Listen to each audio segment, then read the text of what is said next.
నామినేషన్ల వేళ 5గురు అభ్యర్థులను మారుస్తూ టీడీపీ అధినేత చంద్రబాబు నిర్ణయం తీసుకున్నారు. ఉండి టికెట్ వ్యవహారం మీద కూడా క్లారిటీ ఇచ్చేశారు.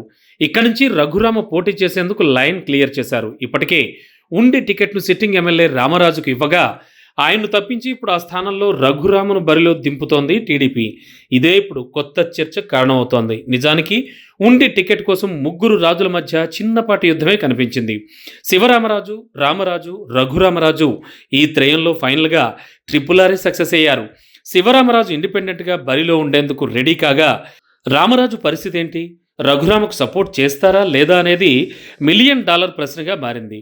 ముందు తన పేరు ప్రకటించి ఆ తర్వాత తప్పించి ఆ టికెట్ను రఘురామకి ఇవ్వడంపై రామరాజు ముందు నుంచి కూడా తీవ్ర అసంతృప్తితో ఉన్నారు. చంద్రబాబుతో భేటీ తర్వాత కూడా ఆయన కూల్ అయినట్లు కనిపించలేదు. ఒక రకంగా తనను బలి చేశారని ఫైర్ అయ్యారు. ఇలాంటి సిచ్యువేషన్స్ మధ్య రఘురామకు రామరాజు సహకరిస్తారా లేదంటే ఇండిపెండెంట్గా బరిలోకి దిగుతారా అనేది తీవ్ర ఉత్కంఠ రేపుతోంది. ఓవైపు శివరామరాజు స్వతంత్ర అభ్యర్థిగా బరిలో ఉన్నారు.